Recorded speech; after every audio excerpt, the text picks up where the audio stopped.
የሚጠብቅ አምላክ ስሙ የተባረከ ይሁን። ሁሉን ሲያጠፉ ሚስቶቻቸውንም ልጆቻቸውንም ግን አልገደሉባቸውም ነበር፣ ማርከው ወስደው ነበር። ስለዚህ ስለ ወንዶችና ስለ ሴቶች ልጆቻቸው የሕዝቡ ልብ ሁሉ ተቆጥቶ ነበርና ዳዊትን ሊወግሩት ተናገሩ ይላል። አንተነ ሚስቶቻችንና ልጆቻችን አስተ የወሰድከን፣ ስለዚህ ብለው ዳዊት ላይ ተነሱበት ይላል። ሊወግሩት ተነሱ ይላል።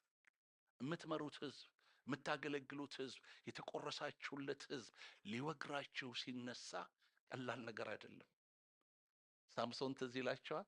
እግዚአብሔር ለእስራኤላውያን ሕዝብ ከምድያም እጅ እንዲያድናቸው፣ ከፍልስጤማውያን እንዲያድናቸው እግዚአብሔር የቀባው ሰው ነበር።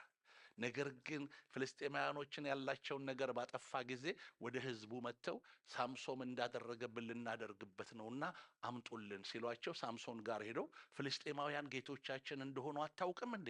እኛን እንደሚገዙን አታውቅም እንዴ? ለምን እንዲህ አደረክባቸው አሉት። እንዳደረጉብኝ ያደረኩባቸው አላቸው። ስለዚህ አስረን ልንሰጥህ ነው ሲሉት እናንተ ምንም አታድርጉኝ እንጂ አሳልፋችሁ ስጡኝ አላቸው። እጁን አስረው ለፍልስጤማውያን አሳልፈው ሰጡት። ፍልስጤማውያኖች ደግሞ ሳምሶንም ሲያገኙ አማልክቶቻችን ጠላታችን አሳልፈው ሰጥተውናል ብለው በእልልታ ጮሁ ይላል። ወገኖቼ ሳምሶን እናንተ ምንም አታርጉኝ አላቸው። ለጠላቶቻችን ግን አሳልፋችሁ ስጡኝ፣ ችግር የለብኝም አላቸው። ለምን? የእግዚአብሔር ኃይል ከእርሱ ጋር እንዳለ ያውቃል። ጠላቶቹን የሚበቀል ክብር እርሱ ጋር እንዳለ ያውቃል። የእግዚአብሔር የሰጠው ኃይል ግን በሕዝቡ ላይ እንደማይሰራ ያውቃል።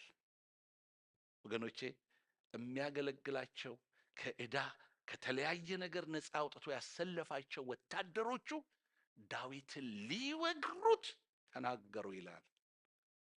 ዳዊትም እጅግ ተጨነቀ ይላል። ተጨነቀ። በነገሮች ተጨንቃችሁ ታውቃላችሁ?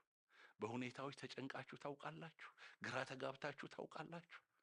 የተጨነቀ ሰው መጀመሪያ የሚሆነው ልቡ ነው የሚወድቀው። ልቡ ነው ግራ የሚጋባው። ዳዊትም እጅግ ተጨነቀ። ሚስቶቹ ተወስደዋል፣ ልጆቹ ተወስደዋል፣ ያለው ነገር ተወስዷል።